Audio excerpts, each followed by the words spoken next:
بەرزە دایوەزێنە ئاوایە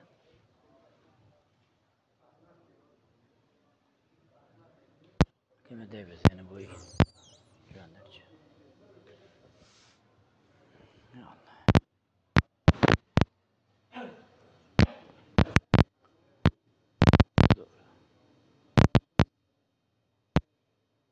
نزم نییە ئاواز داینە بۆ ئاگێڕە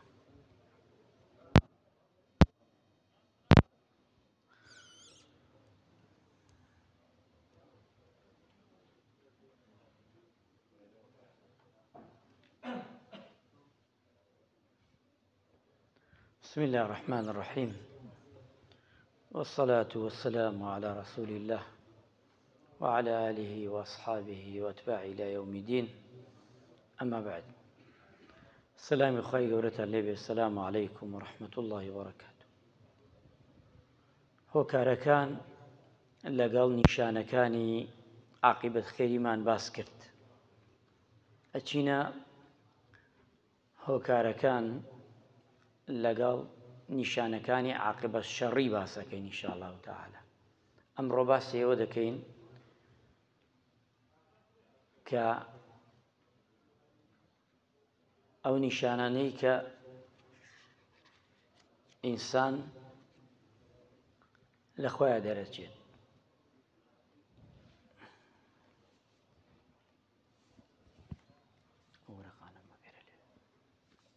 ئەو نیشانانەیە کە ئینسانی موسڵمان یان ئینسانێکی مرۆڤ بێژین بەشەر یان عاقبەت خەیریە نیشانەکانی یان عاقبەت شەڕیشە کە نیشانەکانی ئەوش ئەوەیە کە پێغەمبەری خوا صلی الله عليه وسلم ئەفەرمێت لە حەدیثێکی مبارەکی پێغەمبەری خوایە صلی الله عليه وسلم إن الرجل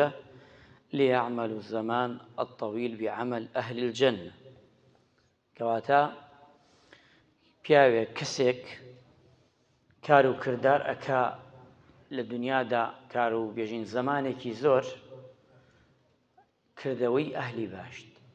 یعنی لەسەر ڕێگای چاکە و باشەیە ثم يختم العمل بعمل أهل النار بەڵام ئەبینی کۆتایەکەی کردەوەیەک ئەکا لەسەر کارێک کردارێک ئەمرێ ئەو کردارە کرداری دۆزەخە خوا پەنامان بدە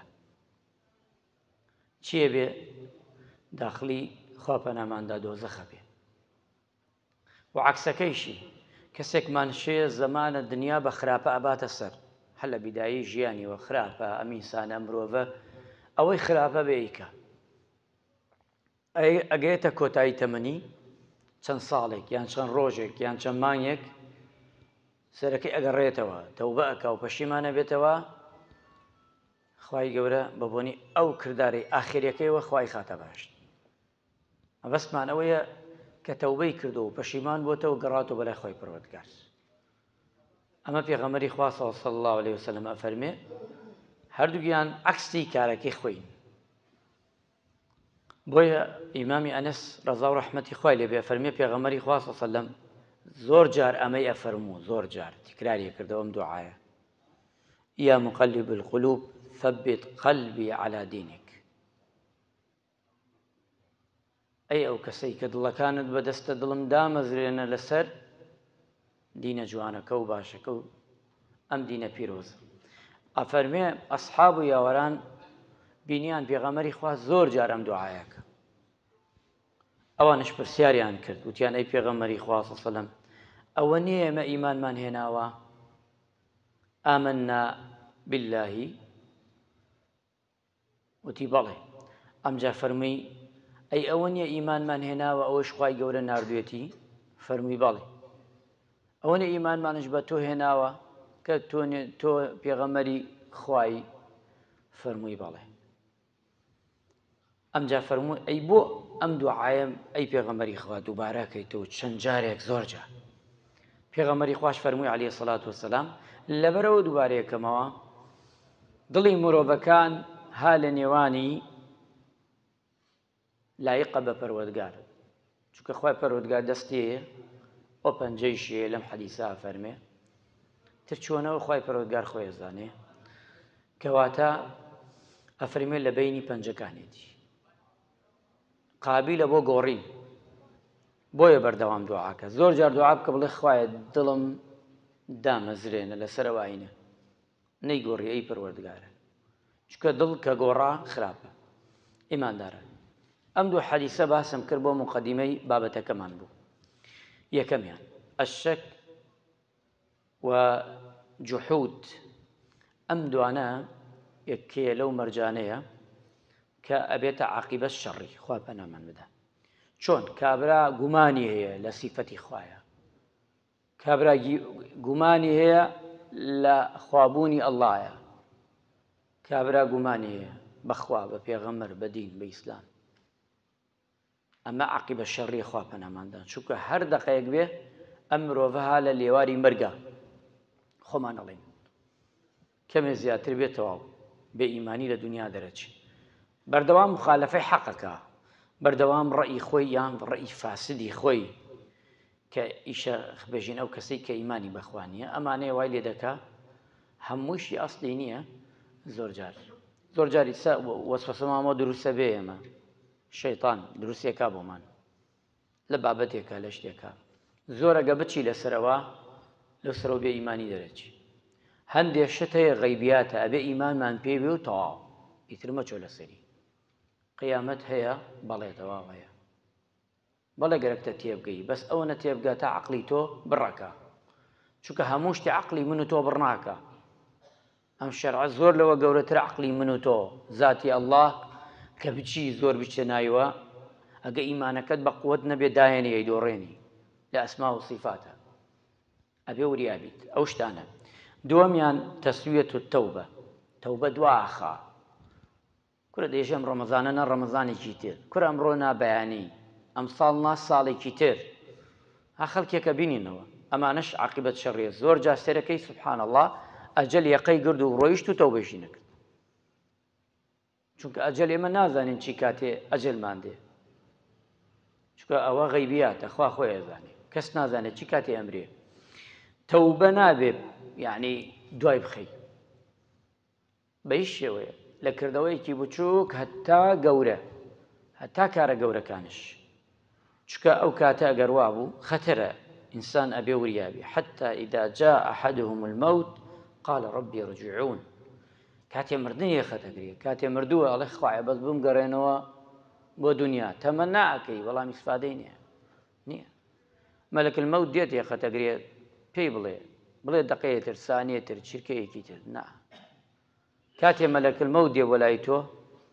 ئەڵێ ئەو پەردونیام کرد و ئەم پەردونیام کرد هەناسەیەکم تۆم نەبینی لەسەر عەرزا ما بێک هەناسەی هەڵمژی بۆیە تەواو مەلەک المەوت پێتەڵێ ئەو پەڕی دنیا و ئەم پەڕی دنیام کرد ڕزقی تۆ لەسەر زەوی نەما لوقمەیەک نەماوە بیخۆی تەواو ئەبێ بڕۆیتەوە ئەفەرمێ ئەو سەری دنیام کرد ئەم سەری دنیام کرد مەلەک المەوت سانیەک نەماوە بۆ تۆ لەسەر ژیانە ئەبێ بڕۆی و ژیانش کۆتایی پێ تا ئەو کاتە چییە تەسلیم دەبی تەسلیمش نەبی ئەو پرس ناکە هەر تەسلیمتەکە چونکە مەلەک المەوت پرسی کەس ناکە هیچ کەسێک چونکە میوانێکە بە هیچ شێوە پرسی ناوێ خاڵێکی تر لەو خاڵانە ئیمانداران عدم الاستقامة على الطاعة بەردەوام نەبی لەسەر عیبادەت خەڵکێکەیە بە جارجار ئەگەڕێتەوە عیبادەتێ باشەکە و نوێژە باشەکە و دەی ماوە یەکە و سێرەکەی هەم گەڕاوە بۆ خراپەکە ئەوە خەتەرە چونکە نازانێت چی کاتێک ئەو ئینسانە و مرۆڤە ئەمرێ یعنی سابت نەبی لەسەر دین ئێستا سوپاس بخوا تۆ نوێژەکەی ڕۆژوەگری مانگی ڕەمەزان تەوبەت کردووە ئەی بۆ دوای ڕەمەزان پەشیمانە بیت ئەی بۆ وابی الحەمدولله ئێستا تۆ لە ڕەمەزانە دی بۆ مزگەوت ئەی بۆ دوای ڕەمەزان تەرکێکەی گشتی لە ڕەمەزان هەندێک کاری خێرترەکەی بۆ دوای ڕەمەزان گشتی تەرکەکەی مەیکە ئەگە کەمش بێ قەین هەر بیکە بەس بووە گشتی تەرک مەکە خراپە يثبت الله الذين آمنوا بالقول الثابت في الحياة الدنيا وفي الآخرة أما خواهي پروردگار باسا و کسانه که ثابت بوون لدنیا بچی بو شجوانانی که ایمان هناو بردوام ببن لسر طاعت و عبادت چوارەمیان طول الأمل ئەی جارێ زۆرمان ماوە لە دنیا خەڵکێکەیە خۆی هەڵگردە بۆ چەند ساڵی تر وا ئەزانێ دنیا ئێستا من لەیرە دانیشتم هیچ زەمانێک نییە کە هەڵسم لەیرە ئێستا تۆ دانیشتی لە شوێنی خۆت هیچ زەمانێک نییە هەستیت لەبەرەوەی 24 سەعاتە ئەڕوا بەسەرتا ئەبێ ئیستیعدادت هەبێ بۆ مردن نازانی چ کاتێکە چونکە پێغەمبەرانیش وا بوون کاتێ مەلەک المەوت هاتە بۆلایان نەیانزانیە پێغەمبەرانش نەیانزانیە کەی ئەمرن هاتۆ بەلایەن و تێتیم بێژە پێیان میوانێک تاتە تێتی بابێت ئەو میوانەی کە پرسی کەس ناکە بابێت زانیانەکێ مەلەک المەوت کەواتە زۆر ئاواتمان بە دنیا بێ ئەم دنیاە زۆر ئاواتت نەبێ ئەم دنیاە زۆر پشتی پێ مەبەستە ئەم دنیاە ئەوە نەبێ بژیت كن في الدنيا غريب أو عابر السبيل واتە لە دنیادا وا بژی وەک کابرایەکی غەریب وەک کابرایەکی چی ئەچێ بۆ سەفەرێک پێغەمبەری خوا فەرمی صلی الله علیه و سلم دنیا ئەوەیە کابرایەک ڕێگایەکی دوورە بڕێ لە پاڵی دارێکە دانیشێ ئەمجا کەمی ئیسراحەتەکە ئەو پشووەکە پشووەدا و ئەڕوا ئەو پشووە لە پاڵ دارەکە چەندێدایەتی ئەو دنیایە دنیا ئەوەیە ڕاو تەواو بێ هیچی ناوێ هیچ خەفەتشی ناوێ ئەوەی ڕۆیشتووە تەمەنت ڕۆیشت هیچ خەفەتی بۆ مەخۆ ئیلا خەفەت لە خێرەکان نەخۆی بخۆی بۆ خەفەت بۆ ئەوی کە خێر بوو لە بەردەستانت کردو ئەنا غەیری ئەوە خەفەتی نایە دنیا تەواو دنیا ڕۆیشت دنیا هەر ئەڕوات و تەواو شەبێ چونکە پێغەمبەری خوا فەرمی عەلەیهی سەڵات وەسەلام بە بن عومەر ئەگەر یەوارەت کرد چاوەڕێ بەیانی مەکە کێ ئەڵێ دێت و ئەگەر بەیانیتش کرد چاوەڕێی یەوارە مەکە عەکسی ئەگەر سیحەتت چاک بوو چاوەڕێ بکە ڕۆژێ تێ سیحەتت چاک نابێ ئەگەر سیحەتش خراپ بوو خوای گەورەی گۆڕێ بە چاکەش ئەمانە گشتی دنیاە چونکە تاقیکردنەوەی چونکە ئەگەر زۆر ئینمان بێ بە دنیا ئاواتمان بێ بە دنیا قیامەتمان یەوا شۆشکاڵە بێتەوە خوا پەنامان بدە ئەوانەی کە ئاواتیان زۆر بە دنیاە بۆوان چونکە ئەوانە یعنی لە دنیایەمان بە جوانی تێ نەگەیشتوو بە چاکی ئەفەرمێ چاکی ئەم ئومەتە پێغەمبەری خوا فەرمی عەلەیهی سەڵات وەسەلام بە زهد و یەقین خراپەکەیشی ئەوە چییە بخل ڕەزیلی و لەگەڵ چییە ئاواتخوازی دنیا ئومەتەکەم ئەم دوو سیفەتەی خراپە ئەگەر بیە ڕەزیلی زۆر چرک بیت و دۆمیانش چی ئاواتت بە دنیا بێ زۆر ئەم دوانە پێغەمبەری خوا سەڵ وتێتی خراپە چونکە ئیمامی عەلی وتێتی یەکێ لەوانە کە لێی دەترسم ئەوەیە خەڵک مرۆڤ ئینسان ئیماندار و غەیری ئیماندار بکەوێتە دوای هەوای نەفسی خۆی یعنی ئارۆزەکانی خۆی و بکەوێتە دوای ئەوەی کە دنیا لە بەرچاوی وا بزانێتە تاو نابێ ئەمانە وا ئەکا ئینسان تووشی عاقیبەت شەڕمانەکە خوا پەنامان بدە خاڵی چوارەم خاڵی پێنجەممان ئیمانداران حب الدنیا خۆشەویستی دنیا ئەوە ئاوات کە تەمەنت بێژین لە دنیادا درێژە دنیا و خۆشەویستی دنیا بڕواتان هەبێ ئەم دنیاە هەرچی خۆشی هەیە کۆکەرەوە لە سەتا یەکە لە چاوی خۆشی قیامەتە بۆ ئیماندار لە سەتا یەک هیچ نییە ئیمانداران خۆشی ئەم دنیاە چی زۆر معجەبی بڕۆ بەراوە دی بکە لەگەڵ بەهەشتا خواشایەتە هیچ نییە هەر ئیستێمە خۆمان لە باشتا تۆ ژن بۆ منە ژنتەیە بەس مناڵت نییە سەر ئاوی لێ نییە عرەق نییە لە دنیا لە باشتا عرەقی جسم بۆنی ناخۆش نییە لەوێ نە خشتە نە بلۆکە نە قایەیە هەمان هیچی نییە خۆشترین ماڵە چی دیگەرە کە دڵتا پێوە بەس دڵ پێوە بێتێ بۆت خەفەت نییە غەم نییە نوێژ نییە لەوێ عیبادەت نییە حەج نییە ئەمانە هیچی نییە بەس خواردنە و خۆشیە یعنی ئەگەر تەماشای بەهەشت کەی خی گەورە لە دنیادا باشتت پێ پیشاندا بە تەکید دەڵێ خۆیان ڕۆژێ زووتر ئەم دنیاە چونکە سجن المؤمن بۆ ئێمە سجنە ئیمانداران ئێمە زۆر خۆشی دنیاە نایکەین لەبەر ڕەزامەندی خوا هەر حرامە لە شەرعمانە لە دینمانە لەوەی خۆشیش بێ بەڵام نایکەین چونکە ئینسان دنیا بۆی سجنە ئیماندارانی خۆشەویست خۆشی دنیا فرە مەخە دڵتەوە چونکە ئەگەر وا بکەی خۆشی قیامەت نامێنێ بۆ خۆت ئامادە ناکەی بۆ قیامەت خوا پەنامان بدە ئیماندارانی خۆشەویست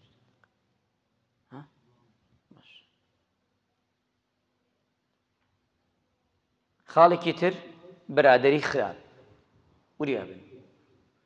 برادەری خراپ لەوەیە بتبا بۆ عاقبە شەڕی هەر کەسێ خراپە برادەرتە تەمەیکە هەوڵدە بیگۆڕە نەگۆڕا وریا بە تۆ گۆڕێ و تەئسیری لێکە ئەگە نەتش گۆڕێ مەڵێ قەینا بەخوا نوێژ ناکە بەسم برادەریەکە ئەگە نوێژ نەکە ئەگە نوێژ بە تو تەرک نەکە بە تەئکید سار دەکاتەوە لە نوێژ ئەو تەئکیدی لێبێ و هەموو کردەوەکانی ترش ئاوە ئیماندارن هاوڕێی چاک و باش چونکە دین پێمان ئەڵێ لا تەکون پێغەمبەری خوا فەرمیان صلی الله علیه وسلم برادەری کەسێ مەکە ئیلا چی نەوێ ئیماندار نەبێ ئیماندارێکی چاک و باش پێغەمبەری خوا فەرمی عەلەیهی الصلاة والسلام الرجل على دین خەلیلی هەر کەسێ ها لەسەر دینی برادەرەکەی دەوروبەرت چییە تو های لەسەر دینی ئەوان ئەمە ڕوونیە کاتۆ پێغەمبەری خوا دەوروبەرت چییە لەسەر دینیەوە تەماشاکە بزان دەوروبەرەکە چی وەکێت خۆشگەرەکە هەی لەگەڵەوە پێغەمبەری خوا فەرمی عەلەیهی الصلاة والسلام چونکە ئەمە دوو مەرجە لە شەرەعا پێمان ئەڵێ دەوروبەرەکەت و خۆشەویستی کێت هەیە ئەوەیە بەرادەری خراپ کاری خراپە زۆر پێیەکا بێ وریا بیت ئەگە وریا نەبیت بەرەو عاقبە شەڕی ئەدبا تەئکیدی لێبێ ئیماندارانی خۆشەویست خاڵێکی تر مخالفەت الباطن للظاهر ناو دەرەوە تۆچێک نەبێ وریا بە ئەمە لەم زەمانە زۆر زۆرە خوا پەنامان بدە ئیستە تو من دەرەوە نابینی ئاوا ئیستەم بینی جوان هیچ شوێنێکی منەیە شاراوە بێ لە تۆ دەرەوە ئێوەش من ئەتان بینیم تەواو دەرەوە بینم لەسەرەوە تاپا بەڵام بزانێ زاتێک هەیە ئەڵڵایەک هەیە ناخی من لەسەرەوە هەتا خوارەوە ناخی تۆ لەسەرەوە هەتا خوارەوە بینی ئەبێ وریا بیت ئەو زاتەش لە قیامەتان ناخەکەت ئەخاتە ڕووی خەڵک ئەڵێ موسڵمانەکان ئەم پیاوە لە دنیادا ئاوا خۆی بە پیاوێکی باشە زانی بەڵام وانە بوو ئەم پیاوەی ئەمڕۆ ببینن ئەو ڕوونیەکاتۆ چی فەزیحەتێکە لە قیامەت خوا پەنامان بدە چەنێ ناخۆش ئیسە تو لە بەردەم خەڵکە ئەگە هەڵسێنن 10 زەلام بێ 5 زەلام بێ پەشیمانت کەنەوە چەنێ بێتاقەتە بی ئەو شوێنە جێلی ئەڕۆی جێلی ئەی بێ لە قیامەتە هەرچی مەخلوقاتێ هەڵتەسێنن فڵانی کوڕی فڵان خەڵەسێ تۆ فڵانی بەڵێ چیت کردووە خوای گیان ئەمەم کردووە بۆ تو چەنێ ناخۆشە خوای لەوانەمان نەکەی بۆ خاتر گەورەی خۆت لەناو هەموو لە قیامەت نیدایەک تێت ئەڵێن پێی بڵێن درۆت کرد خوا پەنامان بدە پێت ئەڵێن خوانەکە ئەو کەسە پێی ئەڵێن درۆت کرد تۆ لەبەر ئەوەت کرد ئاوا ئەمجا خوا ئەمرەکە دەی بە دەما ڕای کێشن بۆ ئاگری دۆزەخ ئاگری جەهەنەمی پێگەرم کرد چەنێ ناخۆش چونکە زۆر وریای خۆت بێت بەردەوام ئاگات لە دڵ بێ ئاگات لە خۆت بێ ناو دەرەوە بایەک بێ دەرەوە دیارە ئێستا من ئەگەر ئەمەم گێڕ بێت و دوای ئینێکە پێم ئەڵێ مامۆستا ئەمەت کەمێک گێڕ بوو ئەمەت کەمێک خاس کە زەحمەت نەوێت ها شەواڵەکەت کەمێ پیسە ئەوەیە ئەی ناوەوە کێ پێمان بێژێ ئەبێ هەر خۆمان خۆ کەس نایبینی هەر کەسی خۆی بۆیە ئەبێ وریا بیت ئەوە خراپە و خاڵێکی ترمان ئیماندارانی بەڕێز ئەوش ئەوەیە دڵت ببەستی بەخواوە بە زیکری خواوە بە یادی خواوە بەشتی تر نەیکەی سەو گەنجە خۆشەویستانە دڵت ڕامێنە لەسەر گۆرانی بەردەوام گۆرانی لێدی دڵت ڕابێنە لەسەر قورئان ڕای بێنە لەسەر کارە چاکەکانی تر لە شتی جوان شتی چاک شتی باش خاڵی نوێیەم گومانی باش بەرە بەخوا خراپ نەبەی چونکە خراپ بردت ئەو کاتە خوای گەورە چۆنی لەگەڵ تا کرد ئەوە خەتای خۆتە خەتای خوا نییە مەڵێ خوای گەورە وای نووسیە سە کابرا چێڵێ خوای هەندێک کەس لە قەزا و قەدەر تێنەگەیە ئەم پرسیارە دروست ئەبێ بۆ وانەی تازە ئیمان دێنن خوا نەینووسیە لەسەر من کە موسڵمان بم یان کافر بەڵێ ئەی کەواتە هیچ خەتای من نییە ئەگەر کافر بم سێرکە چۆن تێگەێ شەیتان چۆن خەڵەتانێتی خوای گەورە نەیوتە من ئەبێ ئەم پیاوە بکوشم بەڵێ لە قەدەر نووسراوە بەڵێ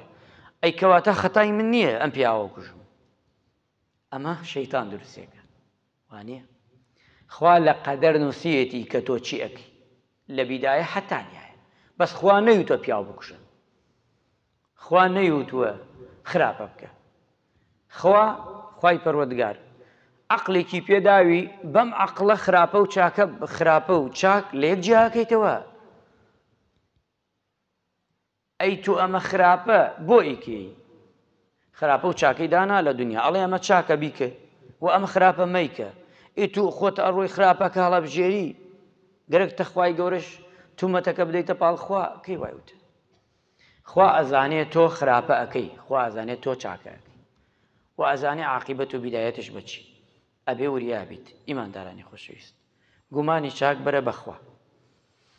خاڵێکی ترەوەیە بەردەوام مەبە لەسەر خراپە لەسەر تاوان چەنێ بچووکە بەردەوام مەبە